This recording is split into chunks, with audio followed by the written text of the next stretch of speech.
Don't read that. Anyways, did you know that geologists are able to determine when and where earthquakes occurred throughout history?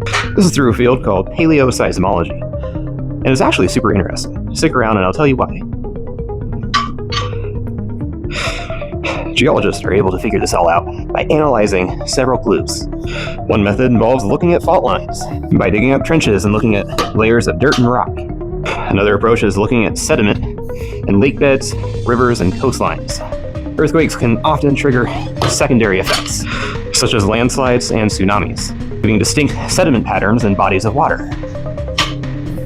They can also look at rock deformations. By studying these, geologists can determine the timing and magnitude of an earthquake.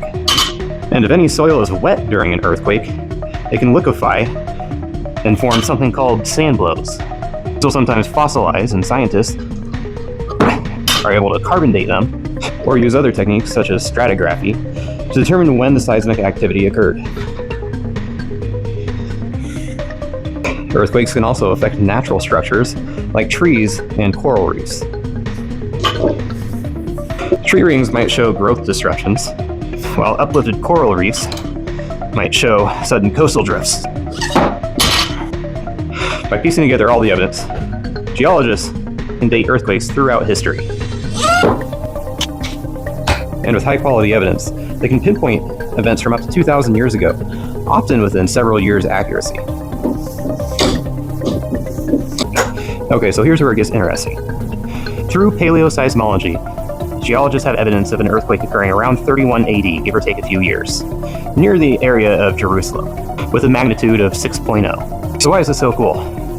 Well, in Matthew 27, verses 50 through 52, it says, "And Jesus cried again with a loud voice and yielded up his spirit. And behold, the curtain of the temple was torn in two, from top to bottom, and the earth shook, and the rocks were split. The tombs also were opened." So what does that prove? Well, if you're a skeptic, probably nothing. Jerusalem sits along the Dead Sea Transform Fault System, which is a seismically active region, where earthquakes 6.0 and above happen roughly every 200 to 300 years.